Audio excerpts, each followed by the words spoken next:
All right, let's have a talk. Let's talk about what is going on in my life here. Before I get into this today, though, I want to remind you that this is my story, but this is not a story about me. This is a story about you. And I want you to be able to hear my story and find the similarities and relatabilities in your story and what we can learn together. Because contrary to what some people may think, I'm not here just to be heard about me. For whatever reason, the gift that God has given me is the one of sacred storytelling. I have known this for years, which is why I got into speaking, which is why I'm such a vulnerable person, which a whole lot of things. But we do have some stuff to unpack together, and I owe you guys another explanation. So let's get into it. Number one, Marshall, are you doing okay? Yes, I truly am doing okay. My life is as blessed as it's ever been. I'm healthier than I've ever been. I'm happier than I've ever been. I'm more secure than I've ever been. But I've been struggling with some things mentally. And again, when I say struggling mentally, in comparison to how I've struggled my 40 years, like you guys, I'm not struggling. And I don't say that to I'm okay, shining it off. No, really, truly, sometimes I lose sight of most of my life. I have lost sight of the things that are really, really great in my life. And I haven't always been grateful for the amazing things he's blessed me with, which is why I think he's continued to take things from me season after season after season, because literally I have things that people would kill for, literally over and over again, opportunities and experiences that people don't even get once, and I get dozens of them, and I seemingly always take them for granted. Okay, so let's get to the root cause of why this is happening. Where does this actually stem from? Not the symptoms, but what is the root cause? And if we go back to the very beginning, a lot of you know my real father walked out on us when I was 2. He was an alcoholic, used to beat the hell out of my mom, and one day he threw her through the front door onto the porch and into the street, and then he left. At the age of 4, my mom got remarried. Well, I didn't know it then, and you guys know that I know now, that my stepfather is a malignant narcissist, okay? So I had the very best mom in the world, except growing up and for most of my life, even hitting the road as a professional speaker, the one thing I've always focused on is how bad my dads were. But for whatever reason, even though I knew how grateful I was for my mom, it's never been at the forefront. I've always kind of taken it for granted. Yeah, my mom is the best, but look at these fucking assholes over here. Now, if you're a man who had a great mom, but not such a great dad, or an absent dad, or an abusive dad, and you've been in pretty toxic relationships most of your life, stay tuned for the entire story, because you're going to see that God has literally chosen you and I for a big mission on purpose. This is going to blow your mind. So make sure you stay tuned, okay?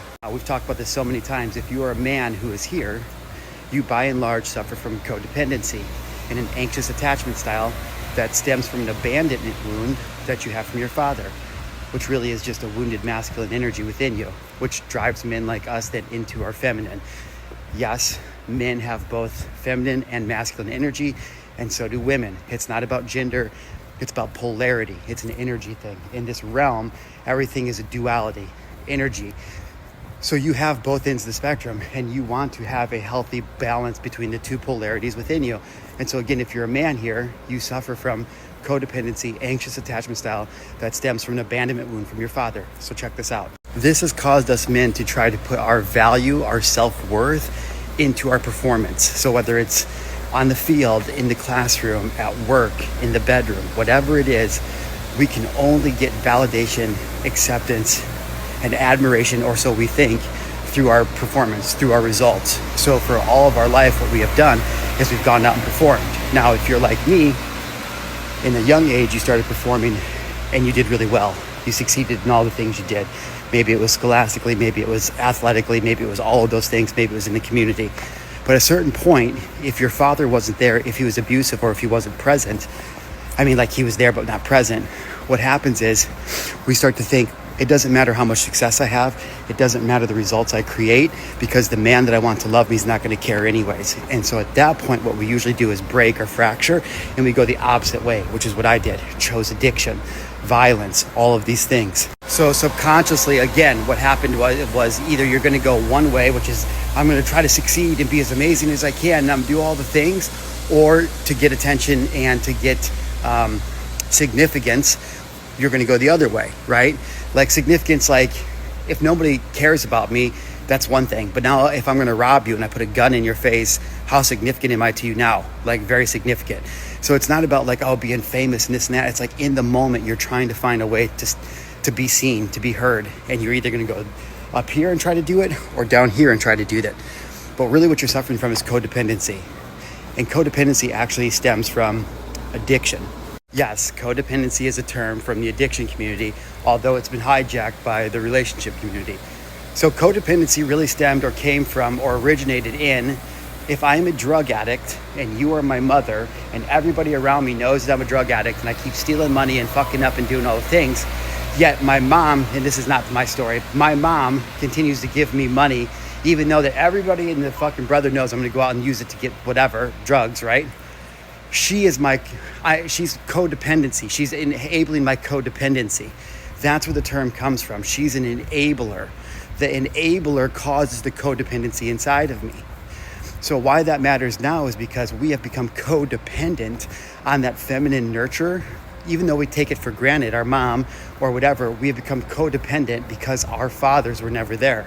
So we expect to go out into battle and do all these things, but when we come back home, we expect our mom to love us and nurture us, the feminine energy. So naturally, that what happens when we get into a relationship as an adult or a grown man is that we're a giant teenage boy because we've never understood or healed our codependency, which means we have an anxious attachment style within our relationship. So when we get into these relationships, we have to remember a good, secure woman does not want to be your mother. She does not want to be your therapist.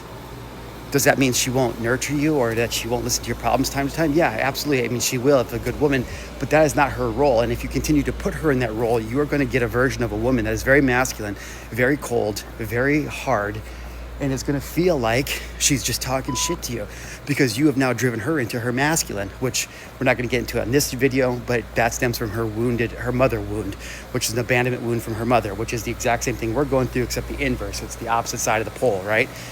So if you show up as a codependent man in your relationships, it's going to feel like you're with a narcissistic woman. And then what happens in your relationships is you guys end up getting divorced, you break up, you blame her. Now, again, this is not to dismiss narcissistic women because there is a rise of narcissistic women in our society, and that really does exist. Like, my ex is borderline personality disorder and highly narcissistic, but she's also dismissive avoidant, okay? So it's layered on layered on layered. So I'm not being dismissive of those of you who have suffered or invalidating it. What I'm saying is this is how codependency works by and large. You just went out and found like this super shredder of dismissive avoidance, right? All right, now let's bring this all back together and tell you how it ties into God, how it ties into Jesus, and how it ties into what I'm going through right now. But before we do that, I just want to make sure that you guys understand, and I've said this on this channel before, that you can heal. You have to be isolated to heal. But you can only truly grow when you're in relationship. And the reason is, it's all fine and dandy to be on the practice field practicing X's and O's and all this. But until it's game speed, until it's live and you're in the game, you will not know where your weak points are at. Same in a relationship. Before I got in my last relationship, I thought I was healed. I thought I was good to go. But then you get me into the game, quote unquote, live action, and all of my weakness, all of my shortcomings, they all come to light because now I'm in the game and I'm like, oh, damn. So now I get out of the game, which is right now, and I go back to the practice field, which has been the last 5 or 6 months. So I find God by accident on my morning walks, whatever, now 141 days ago. And then probably like 130 days ago, I had the concept given to me that maybe I should try to walk through life as Jesus, but I didn't know what that meant. And then like 130 days ago, God was like, yo, this is my son, Jesus. And I'm like, wait, what? This is crazy. This is why this matters, is because now again, I'm feeling healed. I'm feeling good. I've been practicing. I'm on the field. I'm like, dude, put me in the game. Let's start talking and preaching the gospel. So now I'm back in the game. And this little ugly head rears up. And guess who it is? It's my friend Codependency, the one that I thought that I healed, the one that I thought that I overcame. But I didn't know until I was in relationship with the Lord. I was in relationship with Jesus.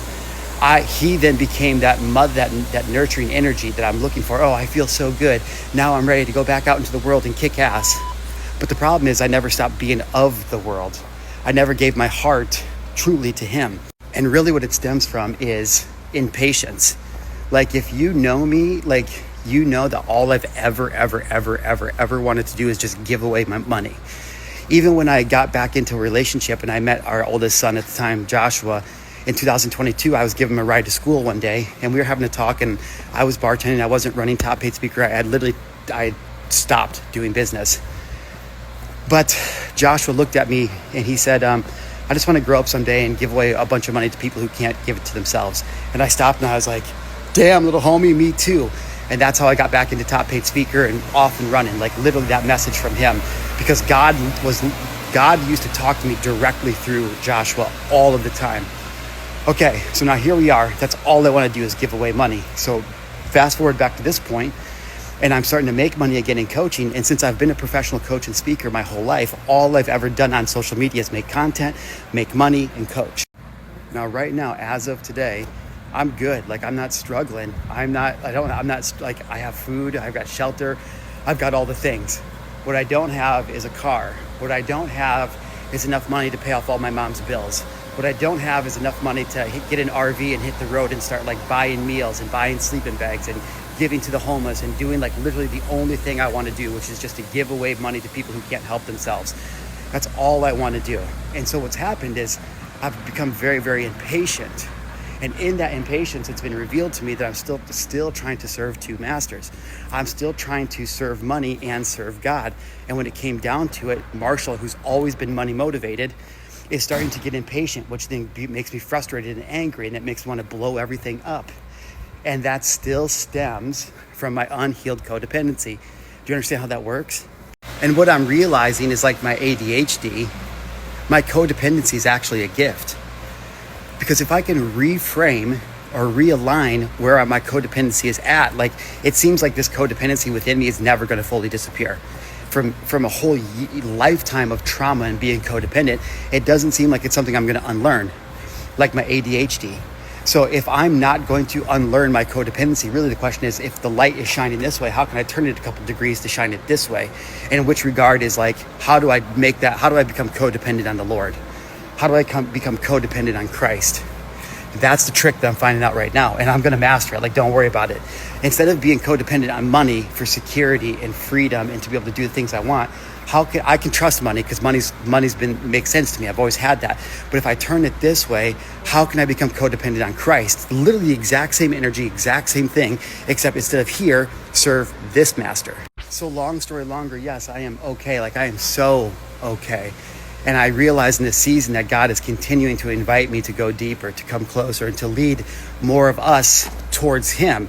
And so this channel, although we will continue to talk about narcissism, because I suffered from emotional, psychological, and narcissistic abuse literally my whole life, as I've watched my stepdad ruin my life, ruin my mom's life, ruin my sister's life, and now starting to ruin my nephew's life, coupled with the millions of you guys online whose life is also being ruined by narcissistic abuse. Like, I can't turn from it.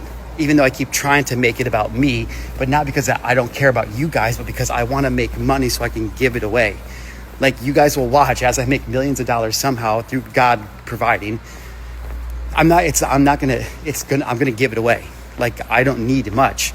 I just need a van to be able to get from city to city and be able to take care of my mom and sister and nephews. And the rest of the money just is like, it's not mine. What do I need it for?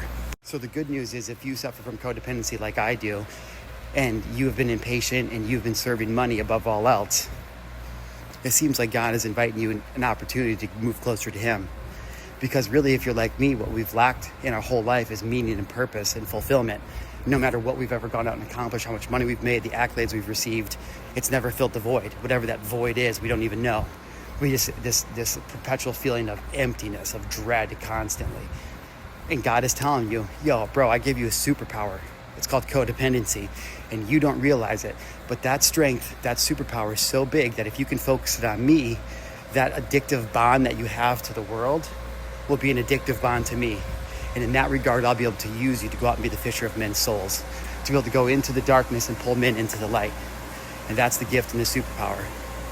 And that's the message that He wanted me to give you guys based on everything that we're experiencing together right now. I love you guys.